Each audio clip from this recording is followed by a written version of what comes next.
this is pretty good for you now because this bishop here is unopposed, which means white doesn't have a white squared bishop. So this is going to rule all the white squares, and I'm sure that's what happens. So castles, castles, 91. Okay, that's a very strange move, knight here.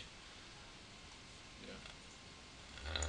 Yeah, he should. Seems to be profiting from my opponent as well. Yeah, he should be doing something sensible like queen here and bring the rook out or something.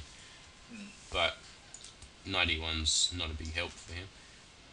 In fact, I think you might be able to. What did you do now? Rook b8. If I was you now, I think there's a tactic here. Why can't you just trap this rook? What I mean by that is you want to put your bishop here Yeah. and attack it, and it's trapped.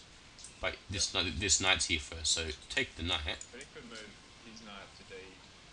Yeah, yeah, yeah. I want that in mind. But he does. If he does that, he loses a whole piece. Yeah. See, and then the knight would have to move anyway. Yeah. So, yeah, that would have been a chance also. Takes. Yeah, so now he could have just taken that knight and then went bishop here. Yeah, get when you see somebody one of their pieces has very reduced mobility, Yeah. like that rook, then you think, how do I snare it? How do I you know trap it somehow? So rook b8, okay. Yeah, that's not too bad though. Putting the rook on the open line. Okay, takes now. Let's see. Okay, so now you can still do that idea of trapping it. Let's see if that's what you do. No, you went queen here. Yeah, I wouldn't do that. Especially he is what's he, a pawn up? So you should really be wanting to attack his king in this position, and you shouldn't be allowing him to swap queens. Because if he swaps queens, basically he's in an endgame of pawn up. Yeah. So I would be trying to get an attack on his king started. So if I hadn't seen this other idea, if I was black, actually I would swap queens takes, then he'd take, then I'd go bishop here, trapping the rook. But if that option wasn't available, I would be trying to attack the white king. So I'd go probably queen here, and he would do some move, maybe queen here. Then I'd go queen here.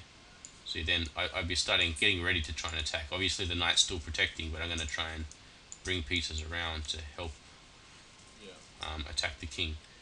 And then, meanwhile, I could still oppose the open file. Yeah.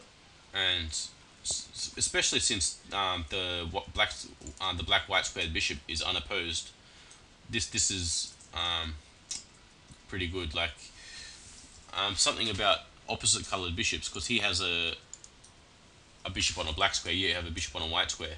In endgames, when there's only those bishops, usually that's very very high probability of being a draw. But Yeah. but in middle games, when there's queens and other minor pieces and rooks on the board, it's actually very dangerous if there's opposite colored bishops, and whoever usually gets an attack on the king will break through, because you can use all of your pieces to attack one color, and he can't use that bishop to defend that color because it's on the opposite Yeah. color. So yeah, I would have been trying to organize an attack on his king.